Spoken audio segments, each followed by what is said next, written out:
You've selected a show from the Podcast Jukebox, a DIY podcast network.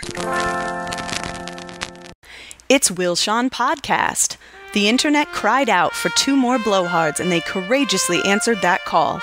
Armed with the weapon of wit, each week they're joined by guests to discuss movies, television, pop culture, and anything else that's pissing them off. Take it away, boys. I'm Will Link. And I'm Sean David. And this is Will Shawn Podcast. Of course, since we are now the most trusted news source in America. How you doing, Will? We are the most trusted news source. I mean, we did very good with our Oscar news. We did pretty good. Yeah. So trust us.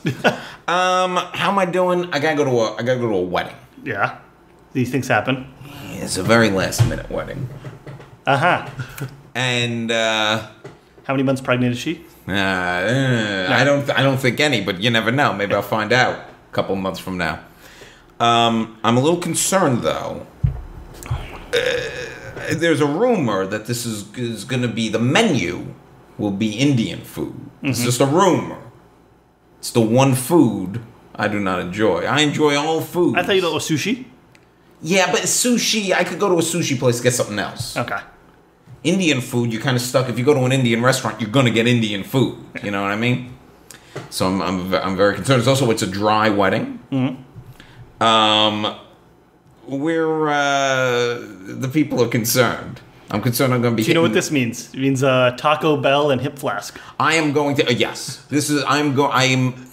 If this is true, I will be hitting the Taco Bell after this wedding. But I love weddings. I've said this on the podcast before. I'm a big fan of weddings. I like love and I like music and dancing. But can you do Bollywood dancing? You gotta watch. Is that gonna? This could be. See, that could be the plus. I have to eat Indian food, which I don't enjoy, but there'll be like big musical numbers. Yes, that's exactly what it's gonna be. I'm hoping. I don't know. It sounds very culturally insensitive. Yeah, is it? I don't know. Is the person who's getting married listening? Maybe. Probably not, though.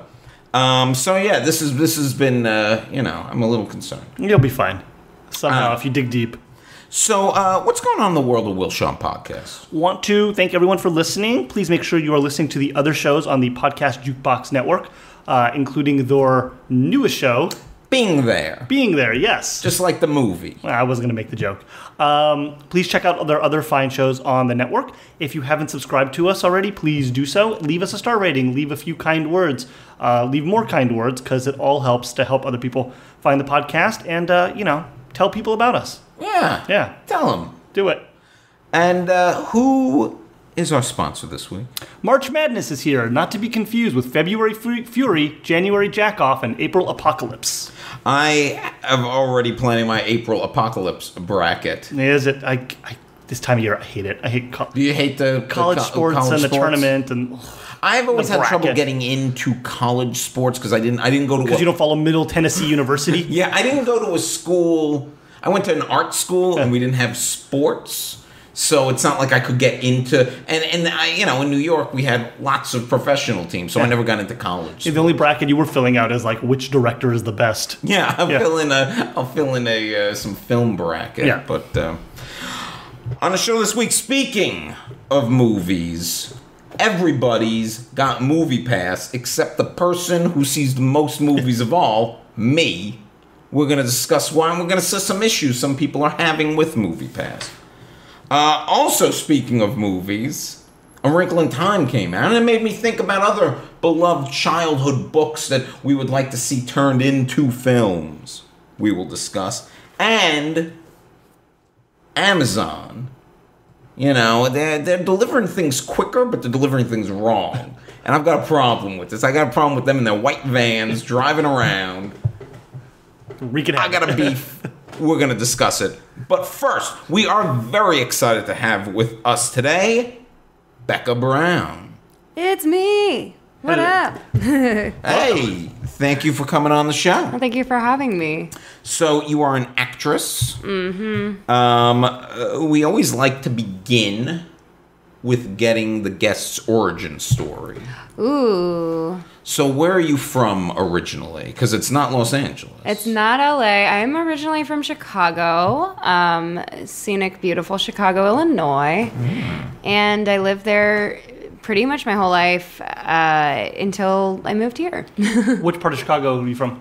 Bounced all around different neighborhoods, mainly the west side of Chicago. So like I was in like Wicker, Logan, Humboldt. Okay. Yeah. I went to school with a lot of friends from like North Shore though, so. Oh, nice. Like Wilmette New and- Trier kids. Yeah, all the New Trier kids. I yeah. said that with disdain. I know a lot of New Trier kids, and actually, like most of them are pretty all right. What is the? I don't know anything So about Chicago. so New Trier is the school that Mean Girls was based on. Oh, like the high really? school, yeah. It's in the North Shore, which is like a rich, mostly Jewish, like part of the suburbs, like the north suburbs of Chicago. It's like John Hughes I territory. was about to say. I was literally going to say like this is where like the rich kids in Pretty in Pink live, Totally. as opposed to Molly Ringwald. It's the New Trier is like considered one of the best public schools in the country. It's up there with like Stuyvesant, where you always hear about like that. It turns out illustrious alumni. Okay. yeah. But you didn't go there. No. Okay. No, I went You to. weren't a So mean I did. girl. My school had You're from like Waynesville, Chicago. No. Wayne's World is Aurora. I'm Yeah. from the Don't- city of Chicago. Penny. I will, Even I knew like, that. Okay, so I have a big problem with people who are like from Chicagoland suburbs, like Naperville and Aurora, saying that they're from Chicago because they're not. No, I'm from the city of Chicago, where dreams are built, and then you go and you improvise at Second City for a couple years, and you're like, I don't know about those dreams anymore. Lorne Michaels isn't showing up anytime soon. He has, but not. No, it's not as like, I don't know. Yeah, no, Chicago's great. It's definitely a lot of love in that city. There's definitely in the arts scene, it's very different than it is here. There's a lot of experimental and like alternative art and comedy. The alt comedy scene is probably like, I think, the best in the country compared to here in New York. But that's just me. Do you think that because it's not New York or LA and it's kind of considered the second city in a lot of ways, that it allows people feel they don't have to conform more and can do more alt stuff? Do you think that's what experiment more? Definitely, and I think there's just more. I mean, since Chicago is so condensed, it's like it's a small version of both New York and LA. I think it's like the perfect city because it's kind of got like the great urban, metro area vibe of New York with the like water next to it. I love Yeah. Chicago. Chicago's the best, Like man. 5 months out of the year, though. Yeah, it's only nice from like May through October, and then like sometimes in May it'll snow like one day, and you'll be like, "What the fuck is happening?" But yep. I tell people, Weather-wise, yeah. it sucks, but Yeah. everything else-wise, it's great. The food is the best. The bar scene is the best, and I think the art there is probably the best. So, with acting, Yeah. now you were in School of Rock. Mm-hmm. Were you acting before that? Because how old were you when that? I was came out? 10. I never acted a day in my life before I went in to audition for that movie. So what made that happen? I was a classical guitarist from the time I was 4. I guess this is like where we get to like the hero like origin story of how Yeah. I became This is your- the very sad adult that I am now. It's your radioactive spider bite. Yeah, I was a classical guitarist, and my mom,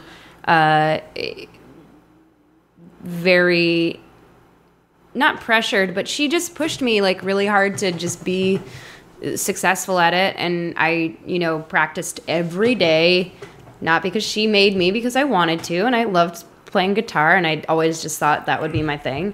But I was on this radio show called From the Top when I was like 9 in 4th grade, and they had on like child classical music prodigies, and then they would like interview them after, and the casting for School of Rock like was happening around the same time that I was on the show. So they heard my interview. They're like, "Oh, that's cute. Let's bring her in." And they also got the keyboard player, Robert Sy, who played Lawrence, the keyboard player in School of Rock, from that show as well. And we got to like go in and audition based on just hearing us on this like NPR show. Is that like a scene that's out there, like the child prodigy musician scene? I mean, there's a whole obviously now, because Yeah. School of Rock kind of made it so. Okay. I feel like, yeah, there's a lot. I did actually study guitar in the North Shore in Evanston, Okay. which is like around Northwestern University's campus. But there, I mean, I don't know. The From the Top show was super cool, though. It was on for a while. I don't know if it still exists. I don't think it does, but yeah, it was like kids from all over the country. There was like, I remember these like Romanian kids that were on my episode that were like a bassoon and like flute duo that I remember that. I was like, that was really fucking cool. There was like a girl from Iceland who played the cello. Yeah, it was pretty tight. Like I definitely I was the youngest person, I think, at the time. I think I was the youngest girl to ever be on the show. Really? Definitely the first like female classical guitarist to ever be on the show, which is pretty tight as well. And yeah, the casting for School of Rock, they came from the top 4 kids. They were like, who do you got that's cute in this age range? And it was me and Robert. Who's in your inventory? Yeah. I feel like with a movie like that, they kind of had to do a national casting. They did. It was they had to find national. very specific, And it sounds like from what you're saying, they were were they more concerned with the musical ability They then? were concerned. So for the band kids, we needed to play actual instruments. That wasn't like, they weren't going to have kids like pretending to play. Like their close-ups. vision, Yeah. their vision for it was that we were actually playing. So like they searched, and like I went in, read for the like, you know, band manager Miranda Cosgrove role, and that was like my first time acting, but I like fully worked hard on it. I like memorized everything, and my mom like got me all ready for it. She's like the quintessential like stage mom. That's like for sure my mother. But we like did all the work, and they were like, okay, and we know you play guitar. Do you have anything for us? And I played like one classical piece, and then I played Here Comes the Sun, and then they sent me out. They gave me the sides for the boy lead guitarist role too, just to see. They like really didn't know what they were gonna do with the kids like until they saw what they needed. Right. Yeah. And they weren't able to, you know, cast me as the band manager. They wanted to use me for my musical talents and exploit me for that. And then that's a joke. I don't think that was exploitation at all. I am actually very grateful for it. And I always joke that I'm not, but I really am. But no, yeah, I think that I'm pretty sure that just the fact that they had a girl that was able to play a guitar, they were like, oh, what can we do with this kid? What can we do with this girl? And yeah, the band is all boys at this point. Like, what can we do with her? So they wrote Katie for me, and I was cast like a month later and flown out to New York and living in a hotel with my mom, and it was great. It was like the best experience ever. Now, were you the bassist in the band? I was the bassist in the band. I didn't like know formally how to play bass, but you know, the first day that I got there, me and then Joey Gatos and Kevin Clark, who played Zach and Freddie respectively, also from the Midwest. Like Joey's from Detroit, and Kevin is also from the Chicagoland area. He's one of those motherfuckers that sometimes claims Chicago. I'm like, you from Highland Park? There's a Highland Park, Chicago. It's very different than the Highland Park that's here. There's an Inglewood, New Jersey, which is very different than the Inglewood. There's an Inglewood in Chicago, too, and a Buena Park. There's a lot of crossover in Arlington Heights in Chicago, too. Only so many town names that you could have. Yeah. Listen, Smithtown. Yeah, I'm from Smithtown. Long Island. Yup. That's a very... There's only one North Hollywood. It's amazing, though, how it has become, School of Rock has become kind of an inch with the Broadway show and everything. And all the like real School of Rocks that are around the country, like they're all over the country. Those are technically not affiliated with us, but we totally, help them, their business model, which is exactly what it sounds like. It's like kids under 18 are allowed to like go and take classes and learn how to be little rock stars. And some of the School of Rock shows that I've been to have been great. Like these kids can really jam. Do you still play? I play guitar. I actually just got my guitar shipped to me finally today from Chicago. I was like there for a couple weeks, and I was like, I don't want to fly with this. So yeah, I just got it back today. It was like really good to have my baby back. But yeah, I still play guitar. I'm teaching myself piano. I taught myself ukulele a couple years back, and I'm more predominantly than anything a singer. I was doing a lot of musical theater and musical comedy in Chicago. And the job that got me here was a musical. That was going to be my question. With so School of Rock happens, and then were you pursuing acting or music more? Were you pursuing one more than the other? I was pursuing them both point? at the same time. Okay. And this is I think what informed my artistic whatever now that I do. When I got back from the movie, I went back to doing classical lessons, and my guitar teacher was like, "This is our little star. We're gonna, whatever." And I was just like, "All right, yeah, I'll do it." But I'd been bitten by the acting bug, so I was like, "No, I want to do more of this too. I want to keep going in for movies and TV and commercials and shit." So my mom and I shopped around. We got an agent. My mom was kind of my manager for a little bit, and whenever press started for School of Rock and we started flying out here to LA and flying out to New York to do press junkets and stuff, my mom was like, why don't we just go on meetings and see what we can do with this? If you want to do the TV and acting thing, let's just try it. And so I went in, I auditioned for Disney and Nickelodeon shows left and right. I came pretty close on some of them. Hannah Montana was nearly mine, and then Miley walked in with her dad, and they were kind of a package deal. And I was like, "Good for you, girl. Get it. Get that money. Get that paycheck."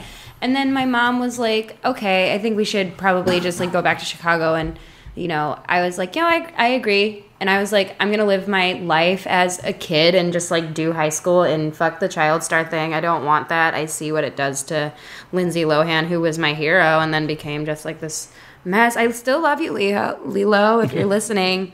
Long Island Zone. Lilo, We go a big following in Dubai. we care about you. We want you to know that you're you're enough, and you don't need." Oh God, I worry about her so much. Did you watch the documentary? No. The Oprah Winfrey Network. Oh, God. I know what you're talking about. I didn't watch it, but I know what you're Worried talking about about. my girl Lilo. My best friend in Chicago and I had a Lindsay Lohan movie marathon last time I was home, and I was just like, oh, poor girl. But yeah, I know. I did the little I got the taste of the Hollywood child star thing, and I was like, all right, that's cool. We can maybe revisit that when I'm more emotionally and physically developed as a person. Because that's what it is. You need to be in the right... And I guess sometimes people too young don't get in that right headspace. Well, there's a theory that people who are famous don't mature after they get famous. Whatever age they were when they got famous is how old they mentally stay forever. I don't know if I believe that that's true or not, but I've seen it. I've seen that theory happen. And I didn't want it to happen to me. It doesn't happen to your... well, I guess they could have been really... I guess we don't know. The truth is, no one really know, what Jodie Foster's really I was like, about or to say, Ron Howard. Yeah, but it seems like he's doing all right. Yeah. There's probably some exception cases, but there are cases where you see, Michael Jackson. I feel like he never really. Right. My mom went to elementary school with him. Really? She has a 6th grade class photo of Michael Jackson. That was the last year He's he went to school another one. before. He had the further problem of having a really abusive True. father, Yeah, and though. so did Lilo. She's definitely got family issues too, but I'm very blessed to have had a great, support system of my parents and my siblings and my entire family, and honestly just Chicago as a whole kind of. Well, then, so you're having more of the normal childhood then after that. So then when did you really dive back into acting? When did you really Well, I never decide? stopped acting. You were doing it in school and stuff? School, yeah, theater. I did professional theater. I would audition for commercials, TV, film, like I said. After I stopped, going into these Disney meetings gun blazing, I just was still auditioning, but it wasn't. I was more focusing on high school at this time, and I'm trying to get a real education. I didn't know whether I wanted to go to theater school or music school or just do college, liberal arts degree, non artistic major so I could make money. I chose theater. And I'm glad that I did. I went to UIC, which is University of Illinois at Chicago. Hey, I just I learned a lot, and I did Second City classes and improv, and I just kind of never stopped taking in new forms of art to create and to work with. And so now, I feel any route that I go. Like if I do, blow up acting wise, music wise, comedy wise, or some amalgam of all three, that I'm good and that I, have all these skills that I've accrued over the years of just me trying new shit. And you're laying the groundwork for yourself, so when the opportunity comes, Yeah, I'm a I can pivot in that workhorse. direction. I'm a workhorse. I've recently gotten into drag stuff too, so I've been, drag queening. Wait. Explain. I'm low-key, I have been a huge fan of just drag in general since I was a child, and I've always been fascinated by drag. And in Chicago, I dipped my toe, and I was a drag queen for a couple shows. I painted my face up and put on a weave and lip synced. I guess I didn't know. I don't know. You didn't know that drag wasn't just for cis men anymore, huh? Yes. I'm staying out of this. Yes. No, I didn't know that there was. No, I'm happy to explain that. Yeah. Well, there's. Do you know about? You know about this? I know about You know. There's a whole berries. discussion being had about whether there's a seat at the table for female drag queens, and I'm gonna go ahead and say that there is. There are some people that do believe that drag is for cis men only, but I don't think anything is really for cis men only anymore. Sorry. Okay, that's fine with me. Yeah. You're muscling in on the cis men's territory. Yeah. Yeah. Take it a little bit back. Okay. He's taking everything. Well, that's interesting. I didn't realize Yeah, that. there was a while. There was a name for it that we don't use anymore. At first, it was called bio drag when a woman is a drag queen. Because there are drag kings too. There's girls that are male impersonators and they lip sync to Elvis, and I've done that too. But I much prefer to paint my face and perform femininity. Drag queen. Yeah, it's you're performing femininity rather than just living it every day and living with the struggles of it and celebrating what's fun about it, the makeup and the hair and the shoes. Yeah. Okay. That makes sense. It's a lot of fun. Why can't all that? Yeah, all that makeup shouldn't be just for men. It's true. So you said you came out here for a comedy musical that was Spamilton? Yeah. Okay, so did that start in Chicago and then come out Started here? in New York, and the original show was only supposed to be I think an 18 performance run in New York at in off Broadway, Forbidden Broadway. That was an institution for years where Gerard Alessandrini, the very talented writer director galore, he would take whatever was on Broadway and then spoof it and do these Weird Al parodies of whatever was on Broadway. Yeah. And that ran for a long time, and they would just change the review every year. Or not every year. It was every couple years. I don't know that much about the history of that. But when Hamilton came out, was I have to do this. I have to parody Hamilton. So Spamilton was born, and it's not just a straight through parody of Hamilton. There's also bits from Wicked and Les Mis and Sweeney Todd interspersed into it. And there's other musicals that get spoofed within the show. It's a review style parody of mostly Hamilton. So what was your? So then is there then a lot of different roles that you take on? Yeah. So I was what are some of in those Chicago. I came into the show. They had already been doing it for a couple months, but the woman that I went in for, I was her understudy for a minute.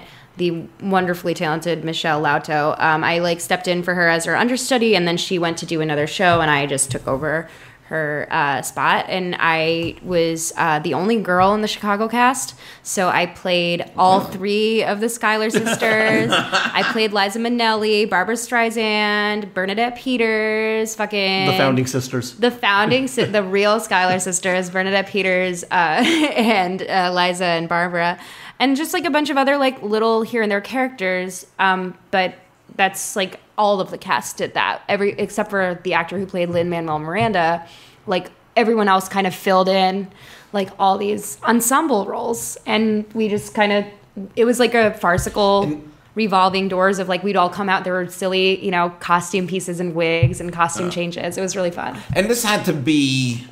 This sounds like kind of the culmination of so many things. You've got the comedy that you've been working on, you got your musical abilities and acting. Perfect gig. It was I got to do impressions of Broadway divas, and I'm a huge musical theater nerd. Sometime between School of Rock and high school, I just became I think it was because we were living in New York when we were shooting, so we got to go to Broadway shows all the time. We like saw Aida and because Adam Pascal, who was in School of Rock, was also in the like original Broadway cast of Aida, which was like shooting and that at the same time. I don't know how he does it. And I like saw him here a couple months ago. He was like touring with Something Rotten, and the dude's still touring. He's a fucking workhorse, man. But yeah, like we got to see Aida and then like a bunch of just shows on Broadway, and we watched Chicago so many times on set. That was like our family like movie that the kids we were all obsessed with Chicago. We would watch that all the time, and we just all kind of were musical theater nerdy. And so Spamilton for me, and when Hamilton came out, I mean, I was just like, yes, you know, come on, give like people of color a fucking chance to like do everything that they're amazing at. And just like Hamilton is just so nerdy and smart and amazing, and it's like Lin-Manuel's just like swan song. It's so good. So then the show came out to LA and you followed the show. Yeah. Now, when you did that, how long ago was this first off? So I did Spamilton in Chicago from May-ish through late September, and then I got the call like 2 weeks later. They were like, hey, we're taking you to LA. And I was like, tight, when? And they were like, you have to be in LA on Halloween. And I was like, great, I have 2 weeks to uproot my life. I'll be there. Well, that was my next question. When the show was coming to LA, were you like, I'm just going to be here as long as the show is? Or did you say, I'm going to live in LA now. I'm going to move to Los Angeles? I think it was time for me to move. I'd been in Chicago for 25 years, and Chicago is great for artists to grow, and there is a ceiling there. Like you do your, main stage at Second City, or you are in a show at the Steppenwolf or the Goodman, or whatever. Or you like do a couple episodes of Chicago Med or PD, one of the Dick Wolf shows. Yeah, it's keeping that city afloat. Yeah, Chicago loves Dick. Too. Chicago loves Dick. Yeah. I think we have the episode name. Yes. Yeah, but I was feeling like I hadn't like exactly reached that ceiling yet, but I was feeling like it was close, and I was just ready for a change. I think I was like running into everyone I've ever made out with like every day at least twice, and I was like, ooh, I know everybody here, and you I think I need a scene to make out with. Yeah, exactly. And here we are. But I also get that. I think anyone who's kind of creative and stuff, even if they're in a real great creative hub, like I lived in New York, and I love New York, and I think it's like the greatest city, but I feel like I had to leave. I had to come here to kind of try new things and grow. As also like a person. You have to be away from home at some point. Yeah, that's also like, this is the first time I've lived like not in like biking proximity to my family. So it's been an interesting transition. I'm not going to say it's been bad. I'm not going to say it's been rough.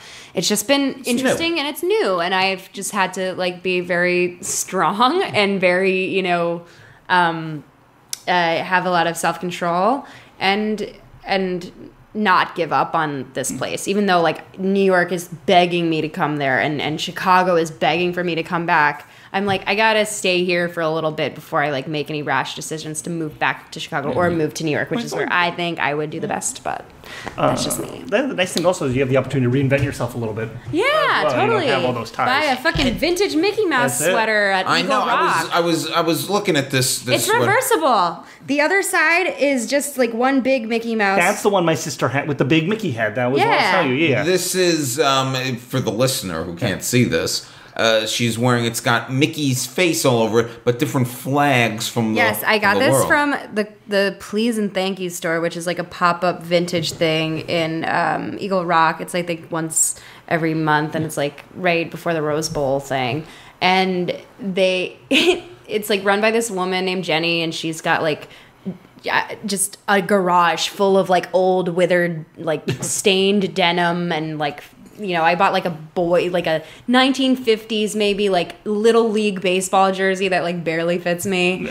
But you're waiting for Halloween. You got the American flag, like the USSR flag. Yeah, I mean that's the thing. You got the Soviet, the that's hammer why I and like sickle. it. Yeah, that's the thing that stands out to me. The hammer, yeah. The U.S. flag, the American flag. It looks like Mickey's in jail. Yeah. It looks like Mickey, or he's got war paint on and he's about to go fuck someone up. And then there's the British flag and the Canadian flag and the French flag too. Oh, and the Japanese flag. Oh. It's like a big This red one? dot. Yeah. That's the Japanese flag. Yeah. I thought that was Chinese. Oh, I must be. Oh, shit. Well, you know. Yeah. So do you have, is there anything you got coming up? Anything that you...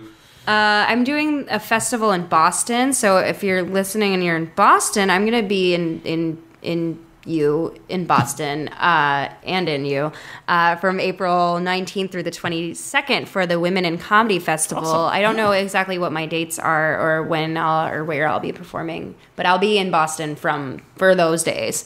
And then I think after that I'm gonna do a little. I'm gonna come back here, and then I'm gonna go to New York for like a month just to audition and probably do some comedy shows out there because I've got multiple, stand-up friends out there that I can just like do a little tour. I was going to ask you, you're going to do any like improv out here? You're going to try to get involved in any groups? I mean, not to shit on it, but like I've done the pay for play. I've done the fucking pay $2,800 to, maybe be seen by the casting directors at Second City after taking a year and a half of classes. Like, and I'm just so fucking over it. Like I'm not going to lie. Like I loved my time at Second City, but I just don't have the patience to do another program.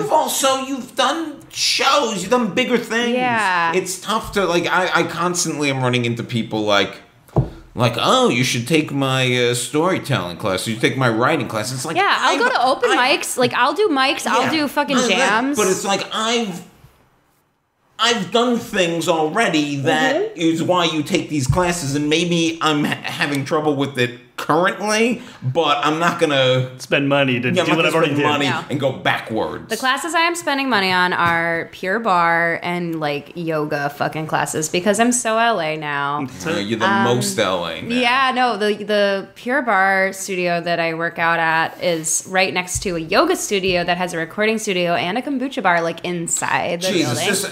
This place. Yeah, I know. It disgusts me. Didn't you just lose 3 brain cells by listening to me say that sentence? So I grew up in the city, and I don't even recognize it. Sometimes I don't know what's Pure Barre. I looked the first time I saw Pure Barre. I go, this is just a bar on the wall, and I'm thinking this is genius. There's no overhead.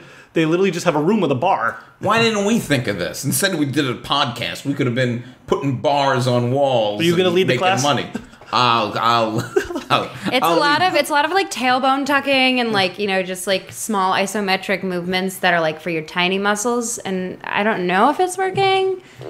But if you just stick with it for another couple of years. I feel great. If you just give them all your money, you will look like you're you're on Dancing with the Stars. We gotta come up with one of these. I still think starting a religion is better. Starting a religion? Yeah, I think it's easier. I don't have to work tiny muscles. muscles. Oh my god, have you guys heard of Full Circle?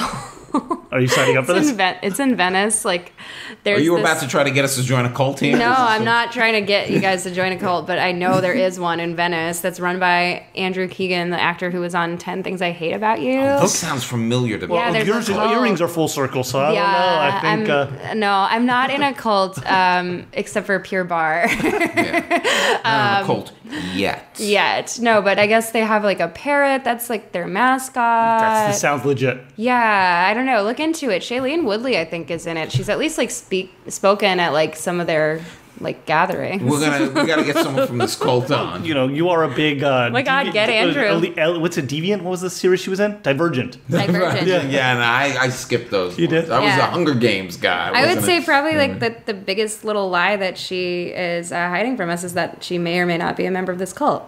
That was a Big Little Lies joke. I don't know if you guys, it was lost. It's okay. I'm gonna. No, I got it. I was just watching episode 5 last night. I'm slowly finishing the series. Wait, it's what? so Big Little Lies? Big Little Lies. Little Lies. Okay. Oh my God. I got thrown for a second. What the fuck kind of name is Amabella? It's a great series. Amabella. It's good. I'm not really liking it, although I think Adam Scott's a little miscast, but that's neither here nor there. So, Becca, where can the people find out more about you? Where can they find you online? You got a Twitter handle? What's going on? Yeah, your girl's on Twitter. She's on Insta. All the places. If you type in Becca Brown into a search bar, it should be the first thing that comes up. But what are you at? My at is BEKKUH Brown on Twitter. And then on Instagram, it's at usually Becca Brown. And then I have a website that's bookbeccabrown.com. Oh, okay. Yeah. That's good to know.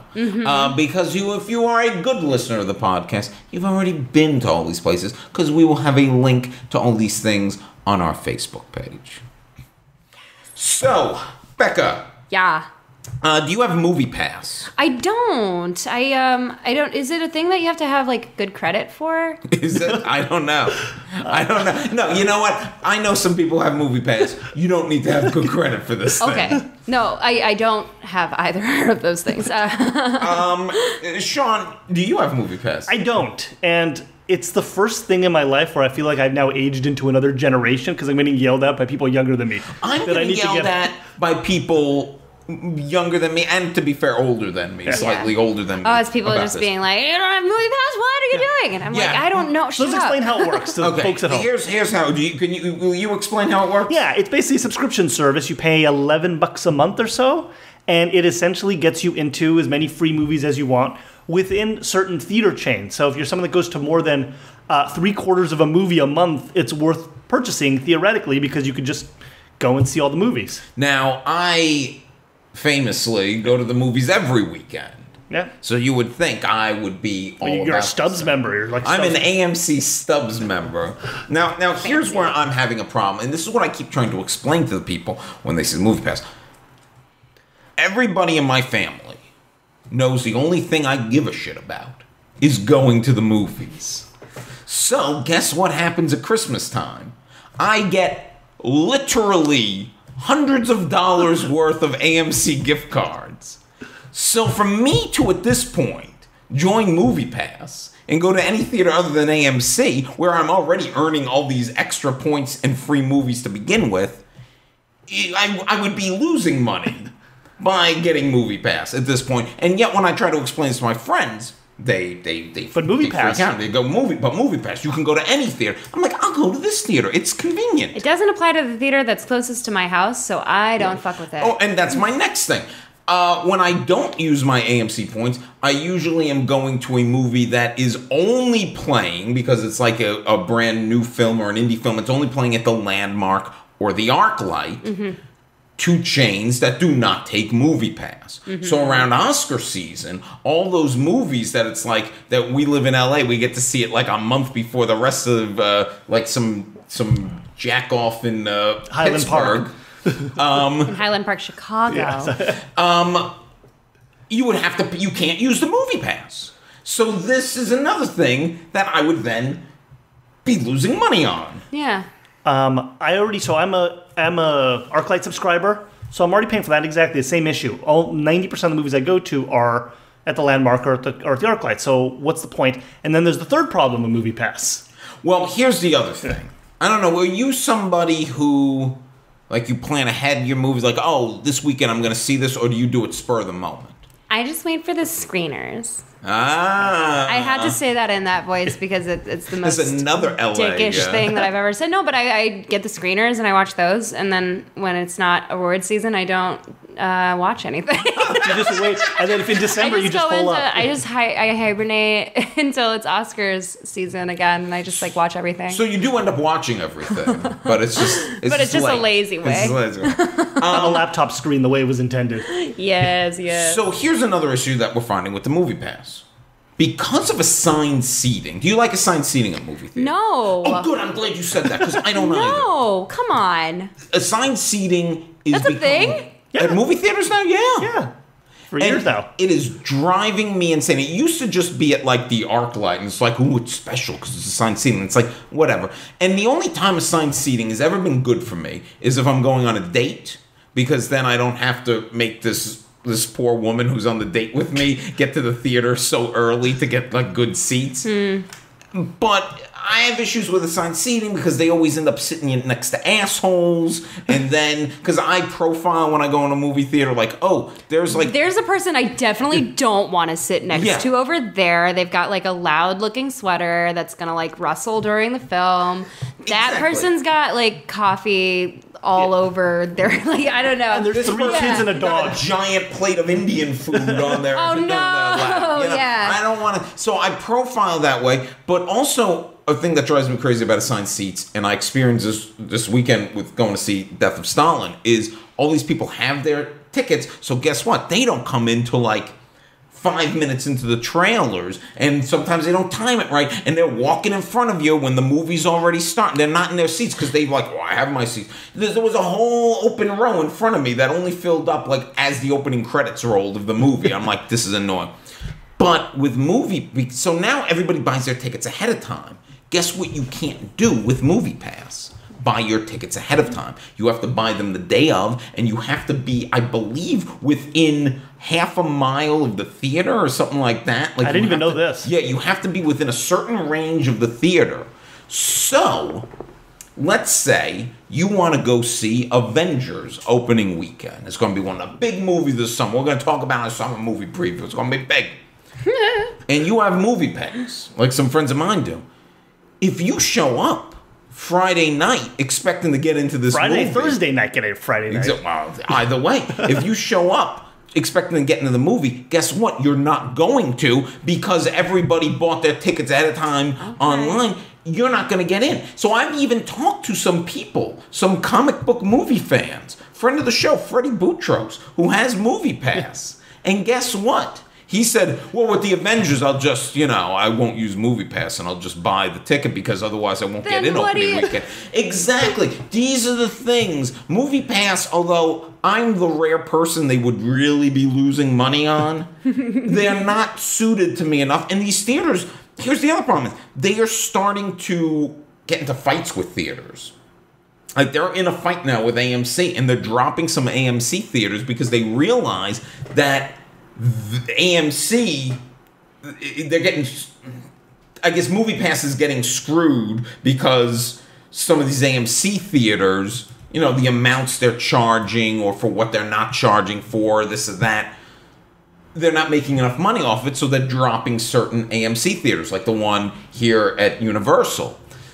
Eventually, I predict that they're going to fuck us all over, and then you're just down to like Regal Cinema, and you got an expensive card that can only be used at Regal Cinemas. This is what I'm thinking. I think this whole thing is too good to be true. Becca, am I a curmudgeon set in my way saying that, or am I right? I'm not too convinced that the MoviePass is like the way to go, especially like if it works at only some theaters, and if what you're saying is true about like they're getting rid of some of the AMC theaters. I don't know. It's gonna be one of those things that goes away after a little while, like Vine. Like Vine, R.I.P. Vine. Sean, what do you think? I ironically think that, I don't think that's the word I'm looking for. I think it works best if you live not in LA or New York or a major city, where you do live in Omaha, where there's like two, you got like a big movie theater there in the mall, and maybe you have 2 or 3 theaters, and maybe you're not someone who's crazy about movies and is going opening weekend. I think it's perfect for people that live in like middle America. This is for the common man, of which I clearly am not. Clearly. Okay. Well, if you're using your MoviePass, yeah, tweet at us. Tell us why we're wrong. Yeah, tell us why we're wrong. And you're all going to tell, no, it's a great thing. But also, I know so many people who, like, their cards got deactivated. There was a problem. I heard they racially profile. I'm just putting that out there. Okay. But this is not... No. I don't know. It could be true. If they're not letting, like, Magic Johnson cinemas into the MoviePass thing. Okay. Maybe it is. Maybe they are racially profiled. There, you heard it here first. Yep. MoviePass is racist. If you got your MoviePass, you might have went to see A Wrinkle in Time this weekend. Becca, did you see A Wrinkle in Time? Nope, not at all. Never read it, never seen it. Sorry. That's fine. I love Ava, though. She's great. One of the reasons I wanted to see it beyond the fact that when I was a kid, and I liked the book as a kid, but admittedly read it 30 years ago and can't remember a damn thing about it. But I wanted to see the movie, one, to see if some of those memories came back. And two, I do like Ava. I want to kind of support the film. Yeah. I am here to say the film is not that great. No. I think... Okay, here's my take on the film, and then we'll get into the bigger topic that I wanted to discuss here. But before the movie started, there was a trailer starring Will Arnett, a talking dog, trying to solve a crime. That sounds dope. Movie past me. Hell yeah. Up my alley. And then there was a trailer for like that Garden Gnome movie. Sherlock Gnome. And the gnome's in like a thong and it's farting. And I'm like, oh man, the kids want to see the farting gnome movie? Like call me a snob or whatever. But if I had kids, do I want them to see the farting gnome movie? Or the talking dog movie? In my day, kids cursed and smoked cigarettes. And then A Wrinkle in Time, although I think it fails on a lot of levels. I think there are these underdeveloped plot lines and characters, but it is a thoughtful movie. It is an optimistic movie, and it's the kind of movie if I had kids, I would proudly bring my kids to. I don't have kids, so I'm not as crazy about the movie, but I've talked to some people who do have kids who brought their kids to it, and they were very happy with it. I think there's a lot of good in it, but I don't think it quite works. It did moderately well at the box office. It came in second. It made in the 40 millions. It'll make its money back. A Wrinkle in Time will be fine. Everyone will be fine. Oprah's gonna eat. But it did make me think about how this was a book that I really did enjoy as a kid. And, you know, I did see some older people in the audience, even older than old Will here, in the audience. And I was thinking they must be here for the same reason as me. They want to see how the job they did of the book. Or they just miss Oprah. Yeah. Maybe they just miss Oprah. That's true. Or they missed the Mindy Project. So, Becca, is there like a childhood book that you love that you've seen turned or haven't seen turned into a film? A couple of them have been turned into films. Like Matilda was huge for me. I would like try to move books with my mind when I was a kid, and that Did it work? No, you know what? It didn't, and I'm like forever salty about that. Harry Potter was huge for me too. I love Harry Potter. Huge fan of that, and those movies were great for me. I love them, and I like, you know, Ron Weasley will always be bae. That's a hot take. Yeah, I love me a Ron Weasley. He's definitely my type for sure. Just like scared and neurotic. Yeah, I really like him. Ginger. No, actually, I've never dated a ginger. I think it's more just like really, really like tight with his family kind of thing. Like There are a lot of Weasleys. Definitely, there are a lot of Weasleys. I feel like I might. I don't know. They do like ENFJ whatever test of your, what is that called? The Myers-Briggs, yeah. And it like shows you which Harry Potter character you are, like linked up with your Myers-Briggs. You're not allowed on personality. Tinder, I don't think, if you haven't done a Myers-Briggs test. Yeah, no, you're not. That's like unfortunate. Yeah, I love Tinder here because it's everyone's thing is like ENFP, Slytherin, Leo, Aries moon, Love to hike. Libra rising, love to hike, love yoga, love tacos. Looking for adventure. Oh my God, looking for adventure. I love to laugh. Every girl, I don't know how it is with guys, but every girl on Tinder here, it seems, has been to Monte Picchu. There's always a photo. Machu Picchu. Machu Picchu. They'll have the same photo of them. They all have the same photo in front of these angel wings. Where the hell is that? Oh my God, and the like painted? LACMA light bulbs. Yeah, they definitely. It's all the same. I don't know what the trend is for Or there's guy also the big boulder. I actually am only on Tinder for women. I don't so see. you're seeing the same so I'm thing. seeing the same stuff that you're seeing. Except for a lot of them are like, me and my boyfriend are looking for a unicorn, and I'm like, nope, no, thank you.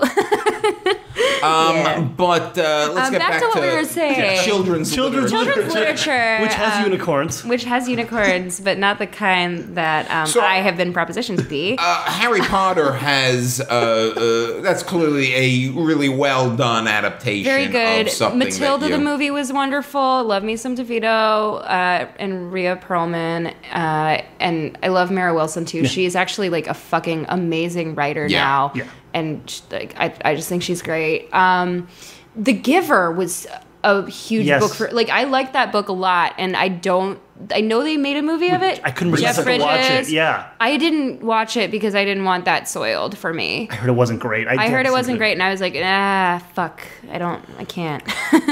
Sean, how about you? I got to two. I was thinking about this. Hatchet.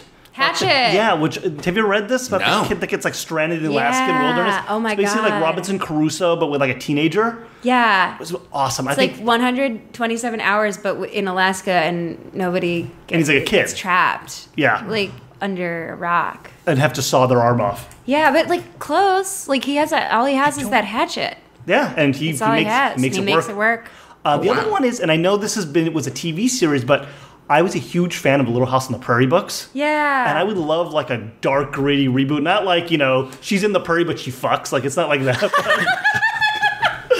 The HBO pick. You want something like Christopher Nolan version something of a little more to the period. Yes, of it's how like difficult Deadwood. It's the- more like I want it to be like Deadwood, but through a child's perspective, where it feels like a real lived-in world. Yeah, like Riverdale. Like Yes. how Riverdale's like, it's Archie like, would what fuck. if it's Archie and Veronica, but they fuck? Yeah. So I would love to see, or even just like a limited series on HBO.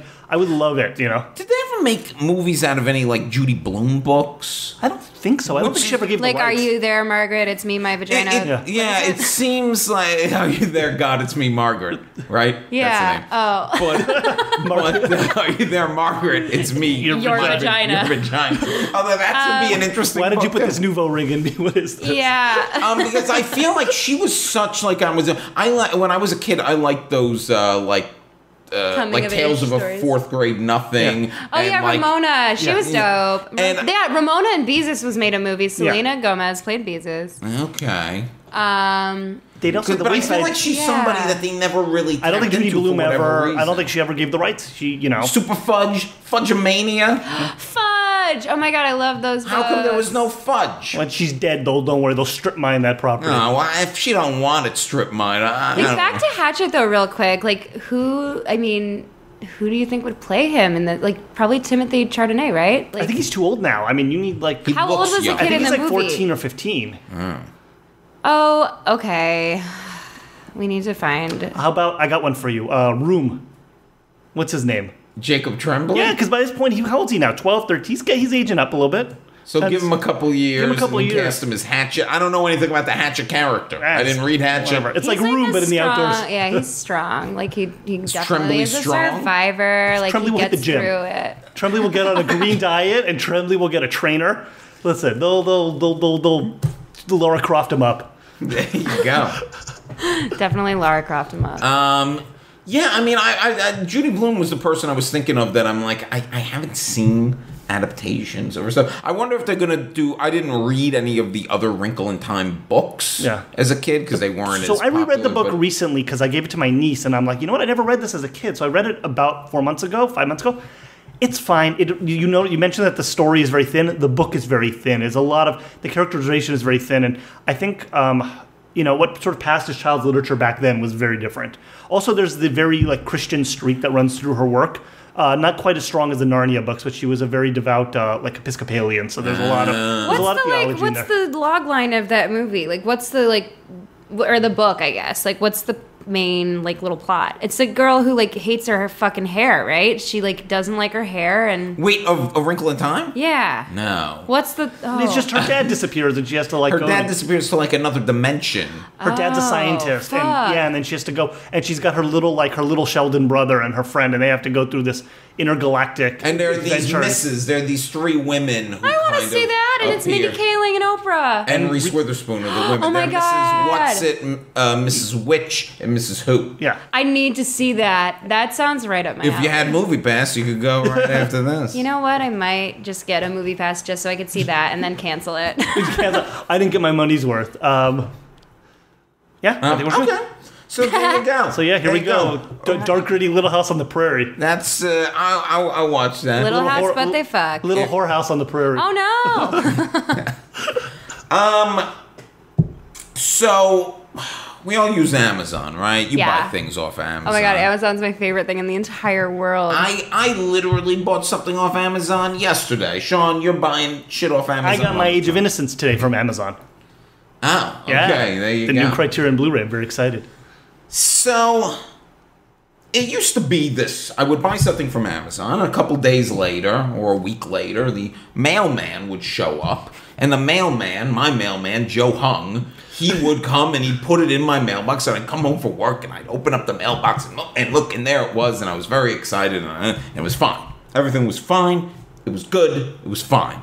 Because I have one of those mailboxes you need a key. So Joe Hung has to put it in there. But the other day I'm sitting at work and I had ordered a couple of Blu-rays, and my phone rings and it's my front door, and I have a strict, if I am not home, I'm not buzzing people into my building because, I could buzz in the Manson family. I don't know who these fucking people are. So I didn't even answer it. I was working. I was busy. Then I immediately, seconds later, get an email from Amazon like, you weren't home. We tried to deliver your package and you weren't home. And I said, what?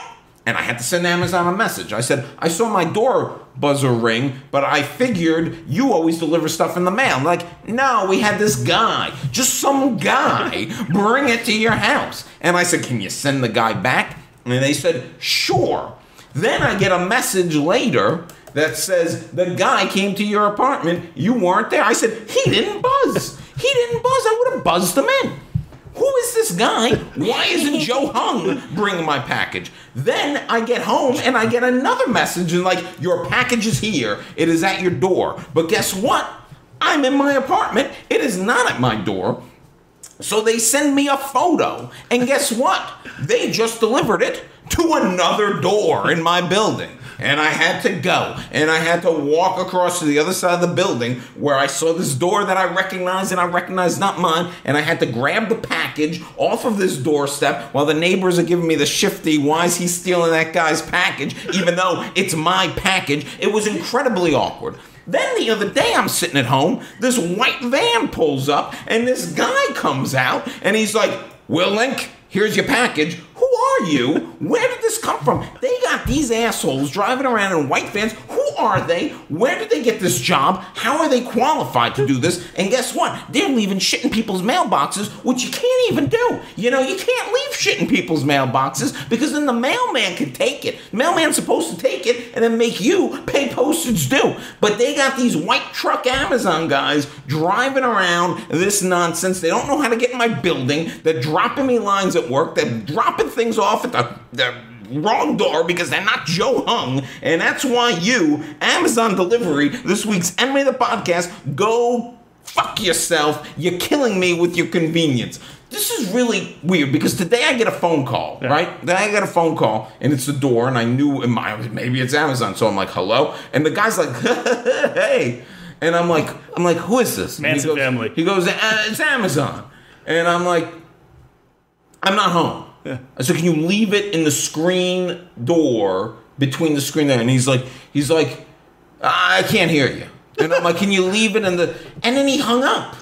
And then he called me again, and it was this big process. This is actually why are these guys in the white vans delivering everything now? Because we use Amazon so much that I think we broke the postal system, so they had to go rogue. But they're not good. They're not good at their job. Well, they didn't have to be.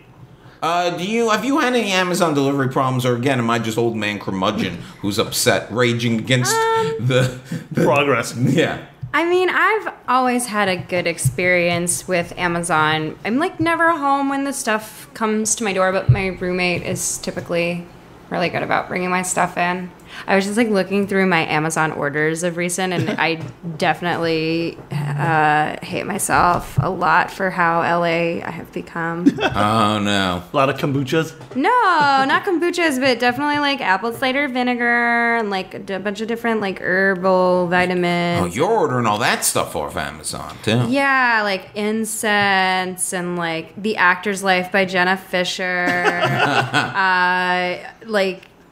Mostly apartment-based stuff, but then I have, if you scroll to my, very recent orders, this is, delivered Wednesday, vegan green tea lip scrub, snail serum, and bee pollen masks. Okay, wait a second. Were you doing any of this ordering? Because this stuff can exist in Chicago.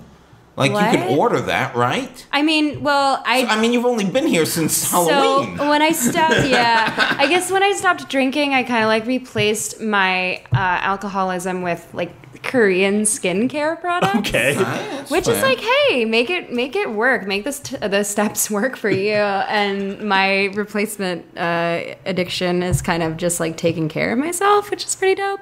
But no, you can't fit. I don't know if there's a store in Chicago where you can walk in and get snail serum lotion. But there is in LA. There is in LA, and there's definitely on Amazon. I guess I didn't really do that much self-care when I lived in Chicago. But no, but also I live in Culver City, and nothing I like is near my house. So I just like am lazy, and I'll order everything that I want online, even though I know there's like probably like in K-Town or in Little Tokyo, I could like probably walk into a store and get all these things, but I like having it delivered to my house. There's like something nice about like getting packages, even though I order them for myself. Who delivers your packages? Is it the white van guy or is it Joe Hung, the mailman? I don't know. I'm never home. I think it's Joe, the mailman. See, I got no problem with that. I like that you have your mailman's name is Joe Hung and he delivers packages. It's like, he's like a porno mailman. He's a very nice guy.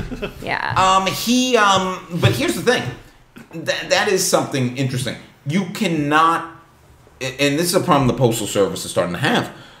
Legally, you're not allowed to put anything in your mailbox other than letters going to. So when the Amazon people when one of these idiot guys puts a package in the mailbox, technically the postal worker is supposed to take that package away and bring it to the post office, and you will have to come collect it because the space in the mailbox doesn't belong to you; it belongs to the government. It's like a tiny little embassy on your front lawn. Yes. Now, the postal workers don't do this because they don't want to be lugging around more packages than this, and they don't want to be assholes. Right. But technically, they're supposed to. So you know what you should do? When you leave a tip for your mailman at the end of the year? Yeah, Christmas. You put it in the mailbox, or do you... Because Well, do you have to take that and go post that to himself? Mine's difficult because I can't really put it in the mailbox. Right. So it's like I have to, like, on a Saturday in December, I have to hang around and like try to see him and then like race down like, Joe Hung, here's your Christmas tip. And he's very Well, he's very serious about the U.S. Postal Service. Yeah, gotta tip your I guess mailman. I didn't know that, actually. I guess that makes more sense, though. Yeah. I didn't know that either until I started hanging out with you. It's expensive to hang out with you. Yeah, I mean, how much are you tipping him? My movie pass. Movie pass. Sean, you got any Amazon horror stories before we move on? What to they our do final here is word? they do this thing where they'll show up at like 9:30 p.m. on a Sunday night, buzz my bell, and then they'll throw it over the partition sometimes so it thuds and lands on my balcony. Really? Yeah, they'll do that sometimes. You know who doesn't do that? Joe Hung. That's ridiculous. See, these guys. Or sometimes they just See, drop it on your my mailman deserves it. It sounds like your mailman sounds like he deserves a tip. Like my mail person, I don't. There's two in my neighborhood, and one's a guy and one's a girl. And I like try to be nice and be like, "Hey, how's your day?" And they're just like cold, and I'm like, "Why are you so?" Ugh. Well, to be fair, the postal workers in their life is miserable. True. It's yeah. I don't know. I'm just trying to bring like, some sunshine to their day, and Nah, they're just they like, should. "Fuck you." You know, the thing is, they've been beaten down by like keep trying with the mailman. You'll make progress. Yeah. Okay. It's like a dog that's been abused. You just have to keep being nice and consistent. You said you're moving. I'm moving to Fresh Hollywood. start, new mailman. New start, new mail person. Yeah. I'm excited. Hollywood's going to be cute. You gotta leave fresh baked cookies in there for them. So they, Ooh, yeah. I'm the Vegan new- cookies. I'm the- Paleo. and some Korean bee wax face. Yes, I'll put some bee pollen serum in there. They say it's nature's Botox. So we always like to end on a weird note. Oh, God. And we saw that there's a problem in Taiwan. Oh, God. They have run out of toilet paper. Oh, no. There was Tragic. They are in a major toilet paper shortage, which I feel is like the number one paper you never want to be in a shortage of. Yeah. There was even a run on toilet paper after a pulp shortage due to a Canadian forest fire. You said doo-doo. And problems with Brazilian factories caused manufacturers to increase the price of toilet paper by up to 30%. The cost of toilet paper went up. The websites were warning them about it. It became a big campaign in Taiwan saying the cost of toilet paper will go up soon. Have you prepared? This is the global economy, people. This is crazy. I don't know. You know what? I'll tell you this right now. I am fully prepared already for toilet paper shortage. Toilet paper gate or a geddon. I have so much toilet paper in my apartment Yeah. because I am not a Costco member, but my mother is. And my mother comes to visit. So I go to Costco. I said, Mom, you mind if we go to Costco? And we go. and I buy all the paper. Sean, you know there are lots of like cabinets in my thing, Yeah. and it's like, what could Will have in those cabinets? Lots of toilet paper. I am stacked with toilet paper. I am prepared for this shortage to come to America. Maybe you could like donate some of that to the poor people of Taiwan. You know what? Give it to Joe Hung. Say, take this to Taiwan. I'm gonna put a stamp on a roll of toilet paper. I said, Joe, send this to Taiwan. Just one roll of Just toilet paper. one roll. I mean, I don't know. I could probably go without. No, I'm not gonna say I could go without toilet paper. Yeah, well, Fuck. I need it. I've definitely used like a makeup remover wipe in a pinch. Yeah, you can listen. Or just You got a like- book on or your just shelf you're not the- going to read again. Right. Yeah. Or like Jeez. the cardboard from the roll that is out of paper. I've definitely used that in a Break it pinch, apart, too. run it, get it wet so it's a little Yeah. softer. I once had to use. I got caught in a bad restroom situation, and I had to use the seat cover? The seat cover. I've had that. that, yeah. Yeah. It's like, what? They didn't put the toilet paper? And then I'm like, well, You I- should, Once I you got should just to- carry. I mean, you have so much of it. Why don't you just carry it with you? Imagine I became the guy who You'd be just toilet carried paper a guy. roll of toilet. That's gonna be Oh, attractive. Will TP Will? You mean? Yeah. Yeah. I don't know what that guy's deal is. No, but you TP keep Will. it, it's literally on your belt just dangling, so you're Yeah, ready to I go. get the whole roll. You got it ready. I'm sitting at the bar, put the toilet paper. I up, once and got. I'm I was in ready a. to I go. was in a public restroom. No toilet paper. No seat covers. Nothing. Thankfully, I carry tissues all the time because I'm a tissue guy. So I had to take Yeah. the little bit, and I used to start doing the rationing. Oh my You go like the Chilean miners. Like you got to figure out how long this will last. Yeah. So and then you have to like make it really small. Yeah, but with the grace of God, I made it through. People gotta be. Look, I mean, but maybe it's because, like, we. Oh, thanks, Obama. Right? We take for granted how rich in toilet paper we are as a nation when we see Taiwan. I'll tell you what, if I was planning a trip to Taiwan right now, I'd pack some rolls of toilet paper with me. But I don't envision going to Taiwan Nah, anytime yeah. soon.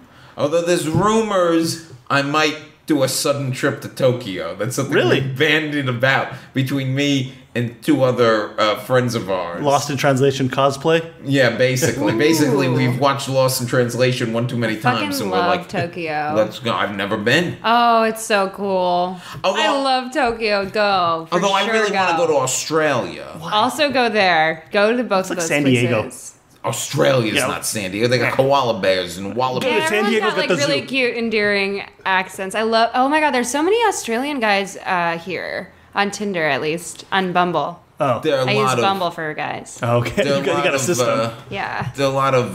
Because quality control. I've Quality met a control. lot of Australians in the last few years. Yeah. I briefly dated a girl who was Australian, and she also turned out to be an anti-Semite. And on that note, Becca, thank you so much for coming on the show. Thank you for having me, guys.